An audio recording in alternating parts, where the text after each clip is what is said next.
Bapak Ibu yang dimuliakan Allah Subhanahu wa taala, terlahir dari rahim seorang ibu, dari seorang ayah yang tidak bertanggung jawab, lalu kemudian dicampakkan di dalam sebuah kotak kardus seperti sampah, ditampung oleh panti. Ternyata pantinya pun juga bukan orang baik-baik, dirawat tapi bukan oleh orang baik, lalu menjalani hidup yang sulit. Bayangkan, itu kehendak siapa? Dia tak pernah memilih untuk mendapatkan rahim seorang ibu yang tidak bertanggung jawab. Dia tak pernah minta supaya dilahirkan, tapi itulah hidup. Akhirnya dia tetap menjalani itu dalam keadaan fisik yang tak sempurna. Orang tua tak lengkap, fisik tak sempurna, tapi hidup terus juga berjalan. Orang tak boleh mati bunuh diri, karena bunuh diri tak menyelesaikan masalah dalam ajaran Islam. Sampai lambat laun, sampai masanya menikah. Menikah pun juga tak mendapatkan suami yang layak, mendapatkan orang yang juga tak bertanggung jawab. Sudahlah orang tua tak lengkap, tak sempurna, mendapatkan orang tua yang tidak baik, lalu kemudian mendapatkan pendamping hidup yang tak semestinya. Dari hasil pernikahan itu dapat pula lah anak-anak yang juga tak berbakti. Apalah lagi nikmatnya hidup. Coba bayangkan, indahnya senda gurau dengan ayah dan ibu tak dia dapatkan. Nyamannya hidup di bawah lindungan, naungan seorang suami juga tak dia dapatkan. Bakti seorang anak pun tak juga diperoleh. Lalu kemudian kapan dia merasakan nyamannya, indahnya hidup itu? Kapan? Inilah kesulitan. Tapi orang beriman tak pernah mencaci maki Allah Subhanahu wa taala. Disitulah maqam yang paling tinggi. Raditu billahi rabbah. Aku ridha ya Allah. Ridha bukan berarti pasrah. Ridha bukan berarti tidak berbuat, bukan apatis. Apatis bukan ridha. Maka orang beriman itu ridhanya beda. Dia tetap berjuang. Tapi kalau dapat juga yang seperti itu, maka dia tidak berkeluh kesah. Kenapa? Karena ini akan ada akhirnya. Di mana akhirnya? Saat ruh berpisah dengan jasad. Saat itulah dia tersenyum bahwa dia diuji Allah Ta'ala dengan kesulitan, kesusahan. Ya, wala nabluwannakum, kami pasti akan menguji kamu, minal khauf, takut, wal ju', lapar, wa naqsim minal amwal, kurang harta, wal anfus, kurang jiwa, sakit, cacat, mati, was samarat, kurang buah-buahan, paceklik, kering, kerontang, wa basyiris sabirin. Tapi tetap engkau berikan kabar gembira kepada orang-orang yang mampu menahan lidahnya untuk mencaci maki, menyumpah serapah Allah. Siapa itu? Alladzina idza asabatuhum musibah, mereka yang ketika ditimpa kesusahan, kesulitan, mereka mengucapkan kalimat keluar dari mulutnya. Apa kata dia?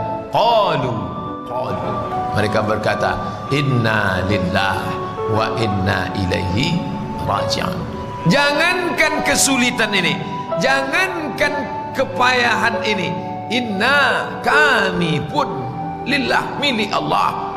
Seperti mayat yang dimandikan orang hidup, tangannya mau dibelokkan ke sini, kakinya mau dibengkokkan, itu dia tak ada kuasa lagi. Dia serahkan kepada Allah Subhanahu wa taala. Inna lillah wa inna ilaihi raji'un. La haula wa la quwwata illa billah. Itulah yang kita ucapkan setiap pagi selesai salat tadi.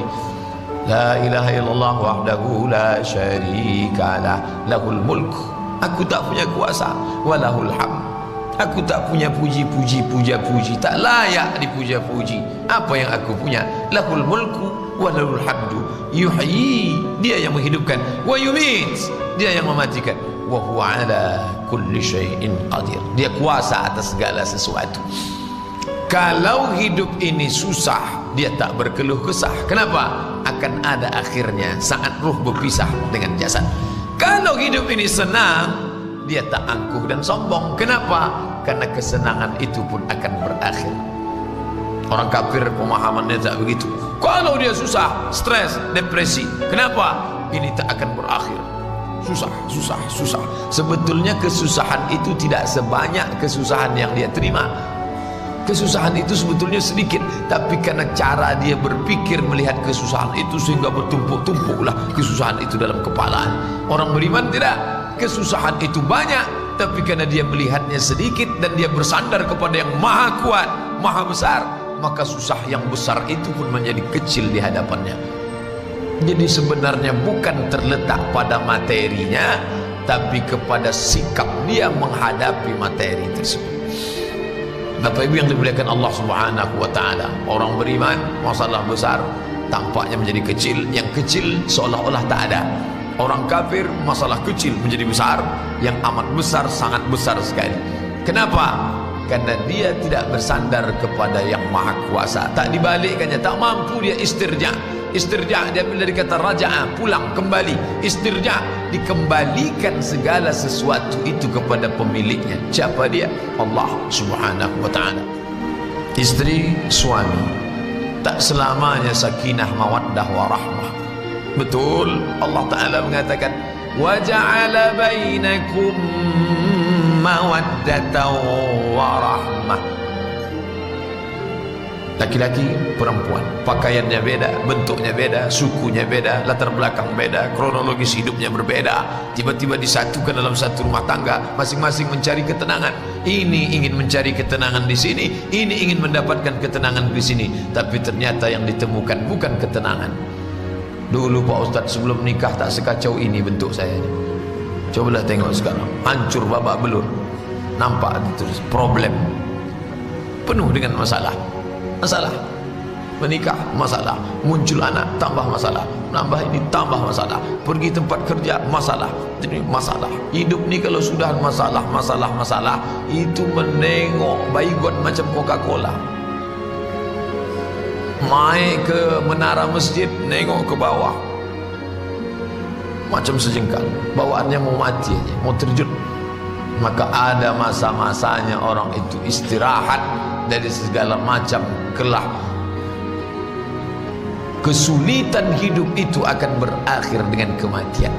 Jadi kalau ada orang yang tak sabar, mana tahu dia ngadu ke bapak ibu, banyak betul kesulitan saya ni Pak Ustaz. Sabar, ini ujian dari Allah. Tapi saya tak sabar saya menghadapnya. Tahan sampai masanya nanti berakhir ni semua. Kapan berakhirnya Pak Ustaz?